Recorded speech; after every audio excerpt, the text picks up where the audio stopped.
Hello, I am Spaceman Orange, or in this case known as the Red Mesic, and this bizarre looking thing right here is EcoSim. It's a closed energy ecosystem simulator that I made several years ago and during a week when I was really bored. And in this video I'm going to show you how the controls work and how the basic system works, because I didn't put in all that great of instructions. And because I made this a really long time ago, I don't feel like going back and changing it.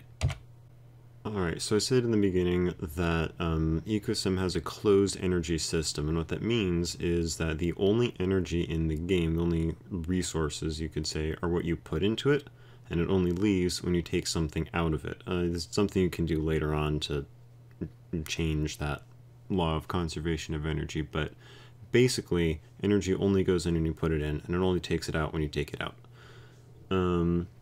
As opposed to something like, say, Minecraft, where you grow a tree out of a sapling, and then your tree makes a whole bunch of new saplings, sort of out of nothingness, and the new saplings make more trees, and you can, increase your number of saplings exponentially once you get going with this. That is not how EcoSim works. So in this, there are 3 types of energy that you can select which one you're outputting by using the number keys, and it'll show you cell/output type up there. Right now we're dealing with output type.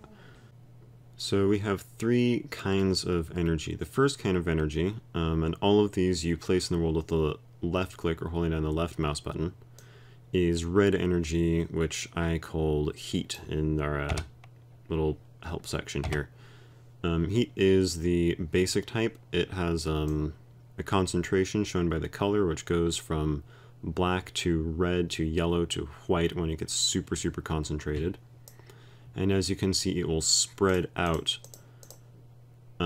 just over time. And if you have a very small concentration of it, it will turn black, and as you'll see, most of the time you're not even going to see this because there'll be so little of it in your simulation at any one time. So the second type, output type 2, is yellow energy. And yellow energy does not spread out like the red does, and I called this one energy, which is confusing, so I'm just going to call it yellow. So yellow energy doesn't spread out like this does. When you put it in one spot, actually something else I should say. So red energy has no maximum concentration. You can just keep pumping it in forever until your whole screen is white, and then you can still keep pumping it in, and I think actually the graphics start to do weird things at that point. Yellow energy does have a maximum concentration per pixel, and when it reaches that maximum, it tries to find neighboring pixels to expand into, which is why you get the sort of lightning looking pattern. And as you can also see, it will randomly decay into the red energy, which it's in such small concentrations right now that it just disappears when it decays. When there is nowhere left for the yellow energy to go, it will just immediately convert into red energy, which is what you can see happening right here. All the different kinds of energy are not mutually exclusive. They can exist on top of each other because they inhabit 3 totally separate pixel grids. They don't interact directly. Type 3 might. So type 3, which is something we'll cover at the end of the video because it's weird, is particles. And these don't have a concentration like red and yellow energy do. They exist just as single things. And if you try to put more than one in the same spot, as you can see right there, it immediately converts into red energy. And these particles here are falling, but you can give them whatever rules you want, and you can make them fall up or diagonally, or you see these ones are all stacking perfectly, and they don't have to do that. You can make them fall like a sand, or you can make them spread out kind of like a liquid, or maybe even a gas, and there's all kinds of things you can do with it, and you can break the law of conservation of energy with the rules for particles, which is not something I considered when I was originally making the program. It's something I discovered you could do later on. So you can use that to break that rule, but normally don't want to. Okay, so energy types are not the point of this program. The point is when you right click, you can add cells. And this is the default setting for them. It's this size 3 green, totally opaque cell. Very basic sort of thing. And you can already see kind of how it works. So a cell, each frame, will move in a random direction, either up, down, left, or right. And it'll move by 1 pixel from the center of its body. Cells will eat some energy type, whatever energy type you want them to eat. And when they move, or sometimes even when they're stationary, if they are stationary, they will output another energy type, or the same energy type, although that's not something you normally want to do. So this basic type, as you can see, it will consume red energy and release yellow energy. And this is where the conservation of energy comes in. The cells don't destroy energy at all. They take in some amount, and then they release that same amount at whatever rate they're releasing it as they move around. And the cells have a whole bunch of rules that you can change in these setting screens, and there's 2 of them, as it says right here, tab and control. Control is what you use to access the particle designer, and tab is what you press to access the cell designer. So now we're in the cell design screen, and you can use the number keys just like in the main screen to set which kind of cell you're working with. And unfortunately, it only goes up to 10. If you can manage to get 10 different cell species to coexist for any length of time, I will be very impressed, and I would love to see how you manage to do that. And just making them all reproduce the next type down the line doesn't count. I mean, actually 10 different species. So, at the moment, they all have the same settings except for child species, which we'll get to. So let's leave type 1 the same, and we'll go to type 2. So cell size, and all of these you change by the keys it says here. So I'm going to press S. Alright, it crashed and I was trying to record that. Apparently my recording software doesn't like it when the program opens up new windows. So let's try to do this really fast. Okay, still recording? We are still recording. Okay, I've just set the cell size to 10. I pressed S, it brought up another window, and I typed in 10 and pressed enter. Now you can see the size is changing. Actually, let's make this a lot bigger than that. Okay, so now our cell size is at 20. It's gotten a lot bigger, and this does matter in the simulation. The cell size determines what area it is eating from at a certain time. So if you have a look here, these tiny things, 3x3, they can only eat the energy that is directly under them on their, I guess it would be 9 pixel wide thing. Whereas these ones are much bigger. And if you look here, because they are bigger, what that will end up meaning is that they will outcompete the smaller ones. And you see suddenly there's no more over here. They didn't get eaten exactly, they just got outcompeted. So whenever you change the settings for a cell, it won't immediately change all of the cells that are in the simulation. It will change their descendants. So I'm going to change the cell size down to, say, 10. Now we're going to go back, and you'll see them shift. And the cells that are already present aren't changing, it's actually their descendants changing. And that also means, as you can see, that they are dying off and reproducing at a very, very fast rate. I'm going to go back and I'm going to change it back to 20. And there they go back again. And again, that's just their new descendants. And that's how fast they go through generations. Alright, so cell mass. Actually, I should do cell shape first. I don't remember how many options there were. Here we go, 1, 2, or 3. And this is just an aesthetic change. They actually all use a square eating box, even if they look circular. So this is the most accurate representation of them. This looks the most like a cell, though. So that's what I normally use. Okay, so cell mass. Cell mass is how much energy is in a living cell. It's sort of like holding that all up in it, kind of like a cactus holds water. So this is actually another way that you can add energy into the world. So whenever you add the add a cell to the world, you add all the energy with it. When it dies, it releases all of the energy back into the world. So I'm going to go to type 3. I'm going to make it size 10 so we can distinguish it. I'm going to give it a really high mass. Like, it's not even that high. 1000. So I'm going to put a type 3 out in the middle of nowhere where there's no food, which means it's going to die instantly, and then it'll release all of that energy. You see that burst, or just a flash of green there. Oh, it is able to survive now because of the energy from its predecessors.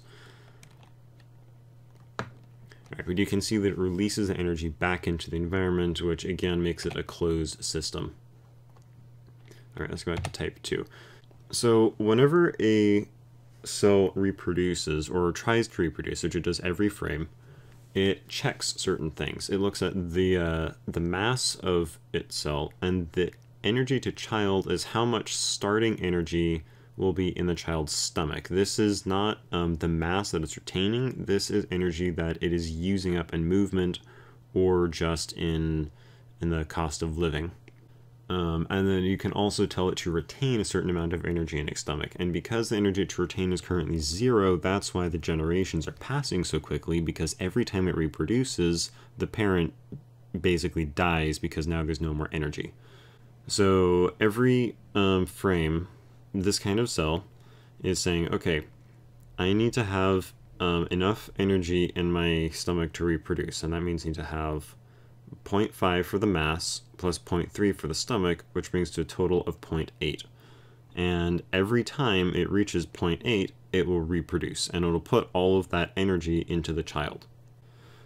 So then there's stomach size. I don't remember why I put this in here, and it just caused more problems than not. Stomach size is how much energy one cell of this species can hold at once. And this means if your child cost is larger than, or maybe even equal to stomach size, I don't remember, then it can't reproduce, because it will never have enough energy to reproduce, because it simply can't hold enough. And I don't remember why I put that there.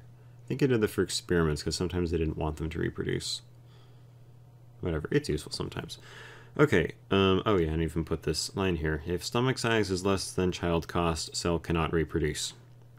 Alright, so colors. If you press R, G, B, or A, you can set the colors and alpha. And alpha is transparency, which is currently at 1. I'm going to put it at 0.5, which I like to do for larger cells because otherwise you can't see between them.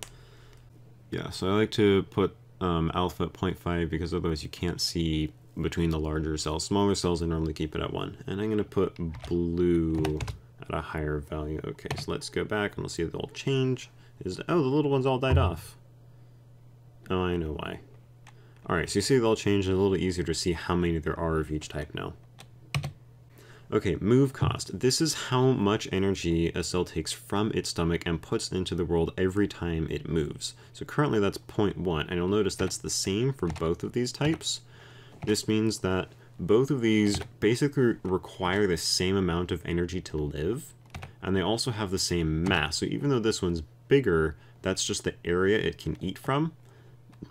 It actually has the same mass as this one. And they also have the same move cost, and that means that they're exactly the same except for this type having a larger eating area, which means it will outcompete this one.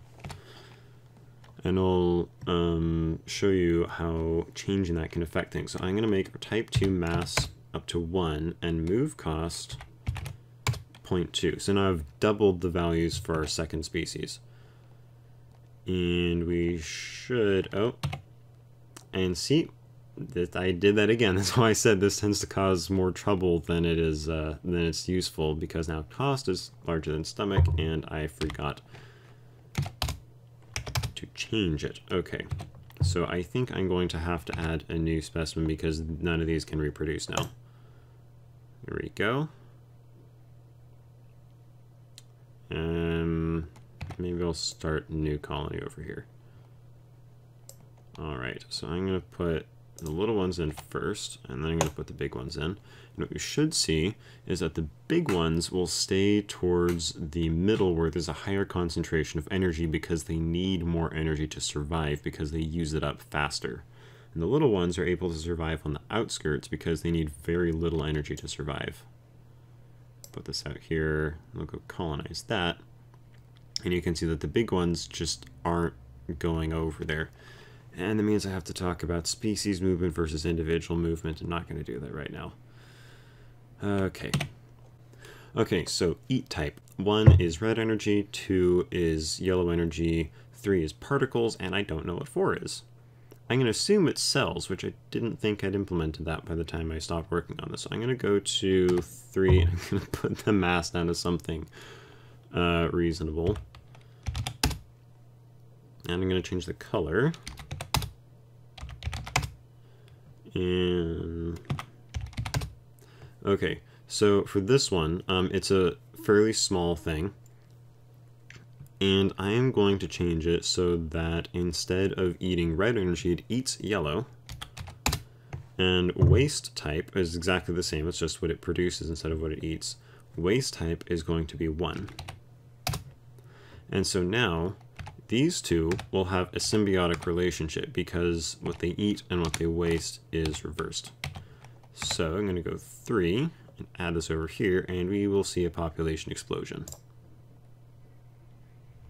And oh dear. Okay, our population explosion was so huge that it lagged out the recording software, and I had to to remove the whole thing. Yeah, this thing, you can easily kill the frame rate on this when you have enormous populations, but that explains how that thing works. Okay, cost of living. Sometimes you want it to be using up more energy than you want it to be using for moving, maybe if you have a stationary thing. Oh yeah, if move cost is higher than stomach size, it can't move. And if it can't move, then it won't waste or release any energy, which means it will never die. And that is what cost of living is for. It's exactly the same as move cost, except it happens whether or not it's moving. And this is in addition to move cost. So if cost of living is 0.2 and move cost is 0.2, the total energy expenditure every frame is 0.4.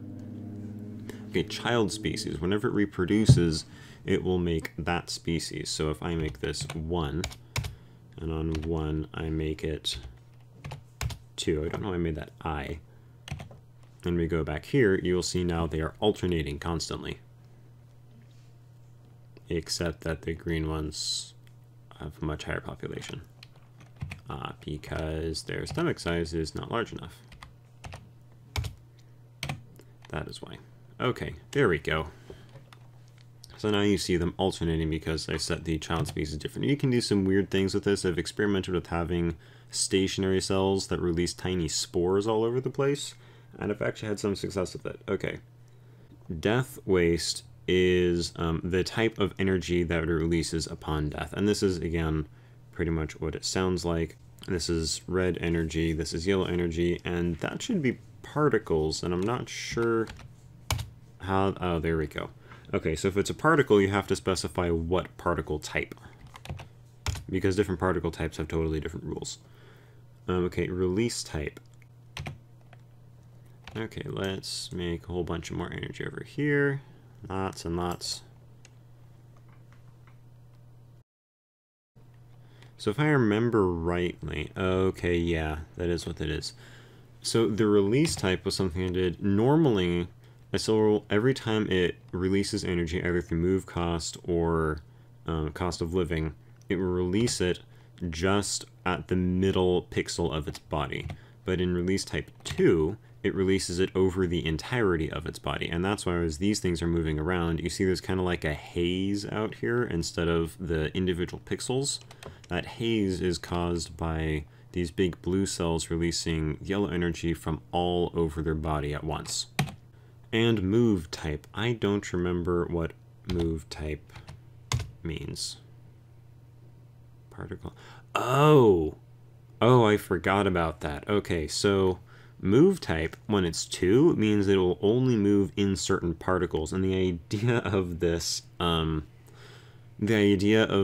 was that you could make something that acts like water or earth or whatever, and you can have a cell that will only live in the water. And that was an attempt to try and separate things, because as having problems with that. Okay, so that's enough for cell rules. Now we're going to move on to particles. And they have fewer things, but it's a little weird. So particles, if you ever played a falling sand game, that's basically what these are, except you can specify the rules for all of them. Okay, so open particle design screen, change particle type. That's right, because if you want to change particle type on the main screen, you press P, and you can enter the number you want to use. So we're not restricted to the number of number keys. I don't know why I didn't do that for cells, but I didn't. So if you want to change the particle type on this screen, just like on the other one, you're going to press P, and I'm going to do that at particle type 2. Oh, except I need to add one first. And it automatically puts us there. Okay. And to distinguish it, I'm going to give it a different color. And the transparency for this is important because I believe this is rendered on top of red and yellow energy. So unless this is transparent, you can't see the other energy beneath it. So I'm going to make it transparent. It will be purple. Why not? Sounds fun. Okay, particle energy. This is basically the same as cell mass. This is the energy value in each one of these, because remember, these don't have a concentration like red and yellow energy do. They are individual particles, and so you have to have some way of keeping track of how much energy is in each one. And then we have particle rules, and this is the interface that I don't remember how to use, so I'm gonna have to figure this out as I go. Okay, crack my fingers and let's do this. Okay, so we can have a maximum of 10 rules. We can press F to remove the last one on the list, and we can press L to change the rule we're looking at right now. So currently, this rule is rule type 1. It is going to check the pixel a certain distance away from this one. So check x0, so no change in the x coordinate, horizontal, and y -1, so the next pixel down, for particle type 0, meaning empty. And if we want to change that, we'd press C. We press C. So if the pixel below this one is empty, the check passes change self, so this pixel to 0 and the other pixel to 2. And everything that you can change here is noted with some of the capital letters. Again, it's not the best interface, so to change where you're going to change this one to, you press 0, or I mean to press S, and the other one, to change what you change the other pixel to, you would say, let's say you press O. Let's have a look at what this does right now. So we're going to do particle type 2. And place it, and it'll be, whoops, help if I was doing release type 3. Okay, so you can see they fall and they just check whatever pixel is below them. And it looks like I'm placing like 3 by 3 or something. And it falls down, and they will fall in these neat straight towers because they're just checking what the pixel is immediately below them, and that's it. And if I put some red energy over here, you can see it as well as the purple particles, because I gave it a transparency value. If the alpha was 1, meaning totally opaque, you cannot see the red energy behind it. So let's play with the rules a little bit. Let's make it so that the self changes to particle type 1, which has the same rules right now. And we're going to place some of this around. And we get exactly what we would expect from that.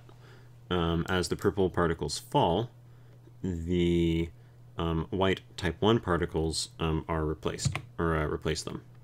So change self to 2.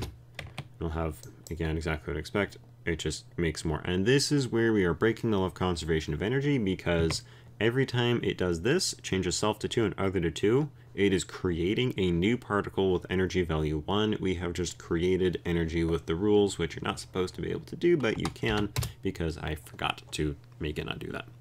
Okay, so I'm going to add a rule, and let's look at rule type. So let's check out type 2. Okay, so particle if the particle's x-coordinate is less than 0 and y-coordinate is less than -1, then change self to 0. So let's see, I don't know how it could be -1.